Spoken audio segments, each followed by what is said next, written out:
செம்பியன் செல்வியின் வரையொலியை பார்த்து கொண்டிருக்கிற அனைவரும் வாழ்க வளமுடன். இன்றைக்கு அறம் சார்ந்த சிந்தனை தொடர்பில் முதல்ல ஒரு விஷயம் கதைக்கணும் இருந்தேன். அதுக்கு முதல்ல இப்போ இலங்கைத்தீவில் எல்லா மக்களும் இந்த பெரு வெள்ளத்தால் பேரிடரால் பாதிக்கப்பட்டிருக்கணும். மீண்டும் அந்த மக்கள் திரும்பவும் அவையின் சாதாரண வாழ்க்கைக்கு திரும்புறதுக்கு எல்லா விதமான உதவிகளும் கிடைச்சு அந்த மக்கள் மீண்டும் எழும்பி நிற்கிறதுக்கு உரிய வழியை அந்த இறைவன் முதல்ல எங்களோட மக்களுக்கு அந்த மன தைரியத்தை கொடுக்க வேணும் என்று வேண்டிக் கொள்கிறேன்.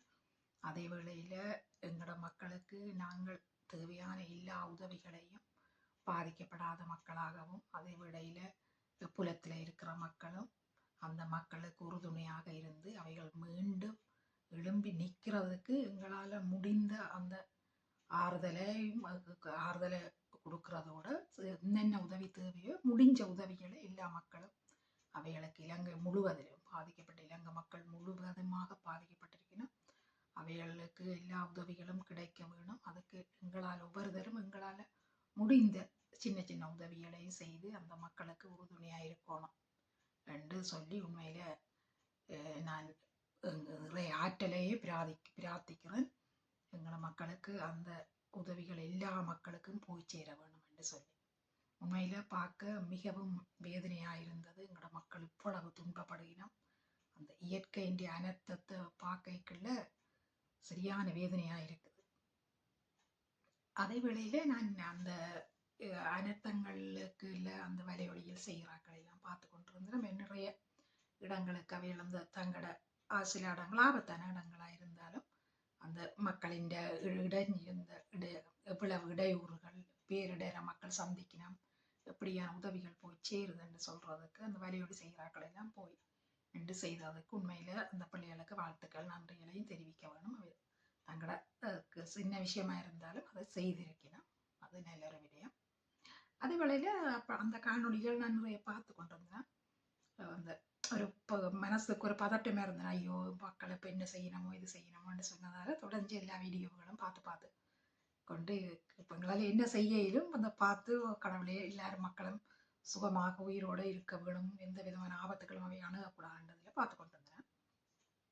அப்படி பார்த்து கொண்டு அந்த வலையொலிகள் பார்த்து கொண்டிருக்க தொடர்ந்து வலையொலிகளில் ஒரு விடயத்தை கூடுதலான எல்லாரும் மட்டும் நான் சொல்ல மாட்டேன், நான் ஒரு அரைவாசி வலையொலியில் பார்க்கக்கூடியதாக இருந்தேன் சொல்கிற ஒரு விடயம் அந்த இராணுவம் மக்களுக்கு காப்பாற்றினோம், இராணுவம் மக்களுக்காக எல்லாம் செய்யணும் என்று சொல்கிற சாதாரணமாக சொல்கிறது வேறு. ஆனால் அந்த இராணுவத்தை புனிதப்படுத்தி சொல்கிற ஒரு விடயத்தை நான் பார்க்கக்கூடியதாக இருந்தது. அப்போ அது சம்மந்தமாக கதைக்கலாம் இருந்தேன் உண்மையில். ஏனென்று சொன்னால் உங்களுக்கு தெரியும், ஒரு நாட்டின் இராணுவம் மிக முக்கியமாக 2 விடயங்களுக்காகத்தான் இந்த இராணுவத்தை வச்சிருப்பேன். ஒன்று எல்லையை பாதுகாக்கிறது, வேறு நாட்டு படையெடுப்புகளில் இருந்து அந்த மக்களை பாதுகாக்கிறது, வேறு நாட்டு படையெடுப்புகளோ இல்லாட்டால் வேற ஏதாவது தீய சக்திகள்ல இருந்து வெளியில இருந்து வர தீய சக்திகள்ல இருந்து அந்த மக்களை பாதுகாக்கிறது. இன்னொன்று மிக முக்கியமான ஒரு பொறுப்பு இராணுவத்தின் சேவை என்னத்துக்குன்னு சொன்னா பேரிடர் காலங்கள்ல மக்களை பாதுகாக்கிறது. அப்ப அந்த முக்கியமா அந்த பேரிடரைத்தான் மனசுல வச்சிருப்பேன். பேரிடர் காலங்கள்ல இப்படியான வெள்ளங்கள், சூறாவளிகள், இப்போ சுனாமி மாதிரியான இயற்கை அனர்த்தங்கள்ல இருந்து மக்களை எப்படி காப்பாற்ற வேணும்ன்றதுக்குரிய பயிற்சிகள், அதுக்குரிய எப்படி அவைகள் அந்த குழுக்களை இயங்கி செயற்படுறது என்று அந்த படையணிகள் எப்படி பேரிடருக்கான படையணிகள் எப்படி அவைகள் பயிற்சிகளை கொடுத்து அந்த மக்களை காப்பாற்றும். அப்படியான இது இந்த இராணுவத்துக்கு முக்கியமான விடயங்களா இருக்கு. அப்ப இந்த 2 விடயங்களுக்காக வந்தால் இராணுவத்துக்கு சம்பளம் வழங்குறான். இராணுவம் சும்மா செய்யல, இராணுவத்துக்கு அரசாங்கம் சம்பளம் வழங்குது. அவைய முக்கியமான 2 சேவைகள் இந்த 2 தான் செய்யணும். ஒன்று வேற நாட்டு படைகள் வேற நாடுகளின் ஆக்கிரமிப்புகள் இருந்து மக்களை பாதுகாக்கிறது, மற்றது இயற்கையான பேரிடர் காலங்கள்ல இருந்தும் மக்களை பாதுகாக்க வேண்டும். ஏனென்று சொன்னால் 2 விடயங்கள்ல இருந்து மக்களின் உயிர் போற விடயங்கள். அப்ப மக்களை உயிர் போகாமல் அவைகளை பாதுகாக்க வேண்டும். அப்ப இது ரெண்டுக்கும் உரிய பயிற்சிகள் இராணுவத்துக்கு வழங்கப்பட்டிருக்கு. ஆனால் துரதிருஷ்டவசமாக இலங்கை ராணுவம் என்றது சிங்கள ராணுவம் என்று சொல்றோம். இப்ப நீங்க சிங்கள ராணுவம் நான் சொல்லியிருக்க இந்த நேரங்கள் அரசியல் கதைக்கிறீங்களா அப்படி இல்லை, உண்மையை வரலாற்றே சொல்றாங்க. ஆனா இலங்கையில இந்த சிங்கள ராணுவம் விதிவிலக்காக சொந்த நாட்டு மக்களே, அந்த நாட்டின் பூர்வீக குடிகளான தமிழ் மக்களே கொலை செய்தவை, படுகொலை செய்யறதுக்கு பாவிக்கப்பட்டது. இப்ப எல்லா நாடுகள்லையும் ராணுவம் வேற வெளியிலே இருந்து வார ஆக்கிரமிப்புகள்ல இருந்துதான் மக்களை பாதுகாக்கிறதுக்கு ராணுவம் இருக்கு. ஆனா இலங்கையில விதிவிலக்காக சிங்கள ராணுவம் தமிழ் மக்களை படுகொலை செய்யறதுக்கு தான் இந்த 70 ஆண்டுகளாக பாவிக்கப்பட்டிருக்குது. ஒன்று மக்களை படுகொலை செய்கிறது, மக்களின் காணிகளை ஆக்கிரமிப்பு செய்து அந்த இடங்களை இராணுவ முகாம்களை அமைக்கிறது, மற்றும் மூன்றாவது புத்த கோயில்கள் புத்த சிலைகளை அமைத்து அதுகளுக்கு பாதுகாப்பாக இராணுவம் இருக்கிறது.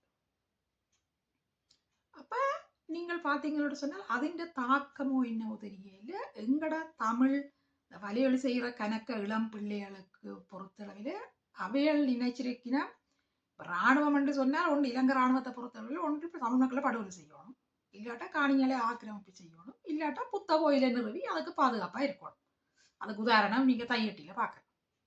அப்ப அப்படி பார்த்து இருந்த பிள்ளைகளுக்கு இராணுவம் இந்த இயற்கையான இந்த வெள்ளப்பெருக்கில மக்களை காப்பாற்றுறது அது பெரிய ஒரு விடயமா இருந்தது அவைக்கு அது இது இராணுவம் போய் இப்படி எல்லாம் செய்யுது, இராணுவம் எங்களை காப்பாற்றுது, இராணுவம் எங்களோட மக்களின் உயிர்களை எல்லாம் பாதுகாப்பா இருக்குதுன்னு சொன்னது அவைக்கு அது பெரிய ஒரு விஷயமா இருக்கிறதாலதான் இந்த இராணுவத்தை புனிதப்படுத்துறது. அது ஒரு நாட்டிலையும் அப்படி செய்ய மாட்டேன். இராணுவத்திற்கு அந்த இதுகள் செய்யறதுக்கு தான் அவைகளுக்கு சம்பளம் வழங்குறேன் நாங்க. அப்ப அது புனிதப்படுத்த கூடாது. உண்மையில அதுவும் அறிவார்ந்த தமிழ் சமூகத்தில இருந்து கொண்டு இந்த வலியொலி செய்கிற பிள்ளைகள் ஒரு நாட்டுக்கு இராணுவம் என்ன சேவைக்காக அவைக்கு சம்பளம் கொடுத்து ஒரு அரசாங்கம் இராணுவத்தை வச்சிருக்கிறது என்று சொன்ன அடிப்படை அறிவு நிச்சயமா தெரிஞ்சிருக்கும். அப்ப இப்படி இராணுவம் செய்யுது, ஐயோ இராணுவம் பாவம், இராணுவங்களை காப்பாற்றுது, இராணுவம் உங்களுக்கு இதெல்லாம் செய்யுதுன்னு சொல்றது புனிதப்படுத்துறது உண்மையில செய்யக்கூடாது. அப்படி செய்யக்குள்ள உண்மையில நாங்கள் எங்களுக்கு நாட்டுக்கு இராணுவம் என்னத்துக்காக இருக்குதுன்னு தெரியாத அறிவற்ற மக்களாக நாங்கள் எங்களை பார்க்கிற நிலைமை இருக்கும். என்ன அப்படி இருக்கக்கூடாது. ஆனா அதே வேளையில இராணுவத்தை பாராட்ட வேணும் நாங்கள். ஓகே, அவர்கள் இப்ப ஒரு அந்த வெள்ளத்திலே அடித்து சென்ற ஆக்களை சரியான அர்ப்பணிப்போட சரியான முறையில அவை சரியான பயிற்சி அளவையில் இருந்ததால அந்த மக்களை காப்பாற்றினவே அது உண்மையில பாராட்டலாம். அதுல நாங்கள் மாற்று கருத்துல நீங்க பாராட்டலாம். ஆனா இராணுவத்தை புனிதப்படுத்தக்கூடாது.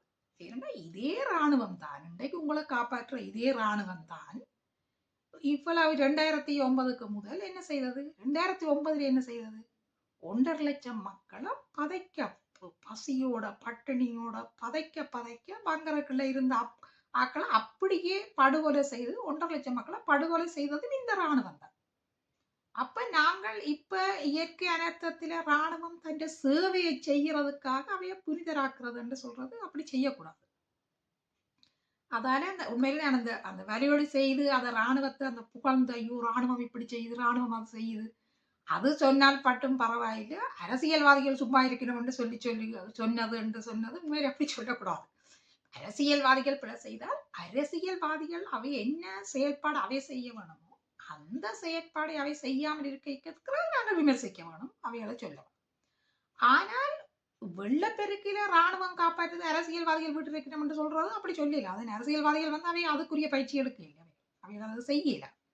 அதுகளை விளங்கி கொண்டு நாங்கள் அறிவார்ந்த அதுவும் ஈழத்தமிழ் சமூகம் ஒரு அறிவார்ந்த சமூகம். அப்ப அந்த கருத்துக்கள் நீங்கள் இப்படி சொல்லிக்குள்ள அதை யோசிக்க வேணும், நாங்கள் என்ன சொல்றோம்ன்றதை முதல்ல சொல்லி தெரிஞ்சு செய்யணும். அது உங்களை குறையா சொல்ல இல்லை. ஆனா அந்த இப்போ நீங்கள் அந்த இராணுவத்தை சிங்கள இராணுவத்தை இப்படி ஒரு நாளும் பார்க்காதபடியா எங்களோட மக்கள் எங்களோட தமிழ் வலியொலி செய்கிறார்களுக்கு அது ஒரு அதிசயமா இருந்திருக்கு. ஐயோ இராணுவம் எங்களை கொலை செய்யும் தான் நினைச்சாங்க, ஆனா இப்படி இயற்கையிலேயே எங்களை பாதுகாக்கணும் அந்த ஒரு காரணமா இருக்கும் தான் நீ நினைக்கிறேன். அதால அதை சொல்லலாம் நினைக்க வந்தேன்.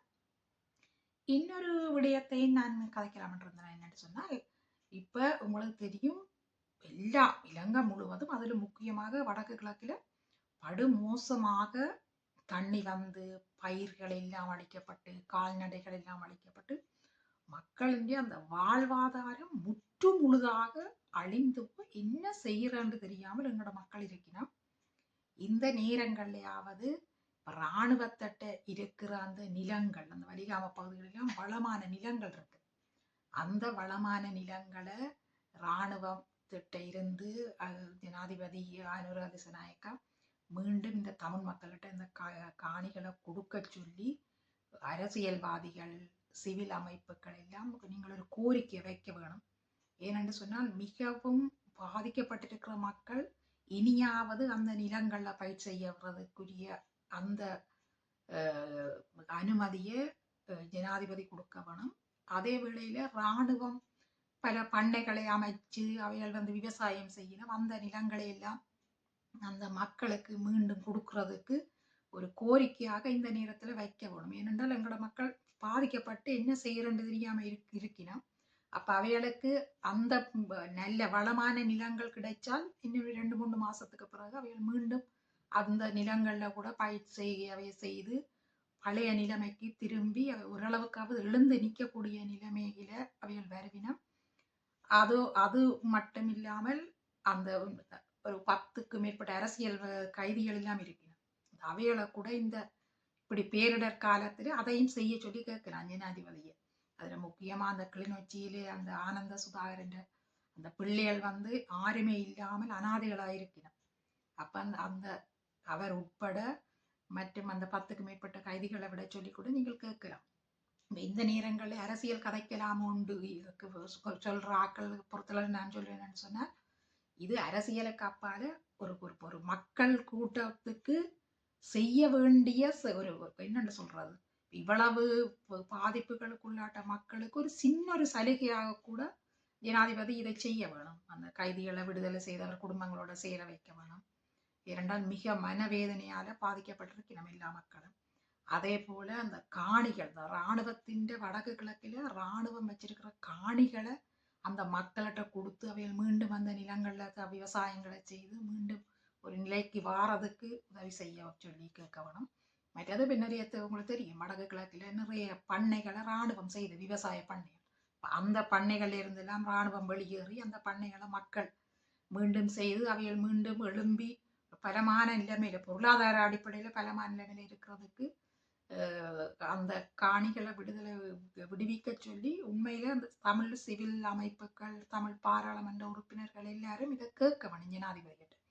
நாங்கள் கேட்டாதான் எங்களுக்கு சில விடயங்கள் கிடைக்கும். ஏனென்றால் ஜனாதிபதியை பொறுத்தளவில் அவர் நாடு முழுவதிலும் உள்ள பிரச்சனையைத்தான் அவர் பார்த்து கொண்டிருப்பார். இப்ப எங்கட இப்படியான பிரச்சனைகள் வந்து அவைகளுக்கு பெருசளவில் அதை பற்றி கவனம் எடுக்க நேரம் இது இல்லை. அதை நாங்கள் விளங்கிக் கொள்றோம். அப்ப இந்த மக்களின் இந்த முக்கியமாக வடகிழக்கில் இருக்கிற அந்த காணிகள், இராணுவத்தின் கையில இருக்கிற காணிகளையும் அந்த இராணுவம் விவசாய பண்ணைகளா பாவிச்சிருக்கிற காணிகளையும் அந்த மக்களுக்கு விடுவிச்சு அந்த ஒரு நல்லெண்ண அடிப்படையில அதை விடுவிக்கிறதோடு அந்த மக்களுக்கு ஒரு ஆறுதலை கொடுக்க வேணும் ஜனாதிபதி இந்த நேரத்தில். அதுக்கு இப்படியான கோரிக்கைகள் தமிழ் சமூகத்தால நிச்சயமா வைக்க வேணும். வச்சாதான் அதுக்குரிய நடவடிக்கை ஜனாதிபதி எடுப்பார். நான் நினைக்கிறேன் இப்படியான நிறைய கால்நடைகள் அழிஞ்சு பயிர்கள் விவசாய நிலங்கள் எல்லாம் வெள்ளத்துல மூழ்கி போயிருக்கிற நேரத்துல கேட்டால் நிச்சயமாக அவர் அதை கருத்தில் எடுத்து அந்த இராணுவத்தின் நிலங்களை விடுவிச்சு மக்களுக்கு அதை கொடுப்பாருன்னு நினைக்கிறேன். அப்ப அதுக்கு சம்பந்தப்பட்ட ஆட்கள் அது தொடர்பான கோரிக்கைகளை எல்லா பக்கத்திலிருந்து விடுங்க. இப்ப சிவில் சமூகம், பாராளுமன்ற உறுப்பினர், நிலத்துக்கு சொந்தக்காரர், அந்த ஆக்கிரமிக்கப்பட்ட காணிகளுக்கு சொந்தக்காராக்கள், நீங்கள் தனிப்பட்ட ரீதியில கூட உங்களோட இதுகளை நீங்கள் உங்களோட பிரதேச அதிபர்கிட்டையோ இல்லாட்டால் அரசாங்க அதிபர்கிட்டையோ உங்களோட கோரிக்கையாவையும் வச்சு இந்த காணிகளை விடுவிக்க சொல்லி கேளுங்க. நிச்சயமாக அது சம்பந்தமாக ஜனாதிபதி இப்ப இந்த மக்களை எல்லாம் கண்ணீரின் தேசமாக இருக்கிற இந்த மக்களுக்கு அவர் நிச்சயமாக இப்படியான ஒரு சலுகை உண்மையிலே சலுகை இல்லை, இது உரிமை. ஆனா இந்த நேரத்துல ஒரு சலுகை அடிப்படையிலே எங்களுக்கு அந்த உரிமையை தர சொல்லி நாங்கள் கேட்கலாம். இலங்கை மக்கள் எல்லாரும் மீண்டும் இந்த பேரிடர்ல இருந்து, இந்த வெள்ளப்பெருக்கில இருந்து அவர்கள் மீண்டெழ வேண்டும். மீண்டும் தங்களோட பழைய வாழ்க்கைக்கு திரும்புறதுக்கு அந்த இறை ஆற்றலும் மற்ற நாடுகளின் உதவியும் நிச்சயமாக எங்களுக்கு கிடைக்கும் என்று நம்புறேன். மீண்டும் இன்னொரு காணொளியில் சந்திக்கிறேன்.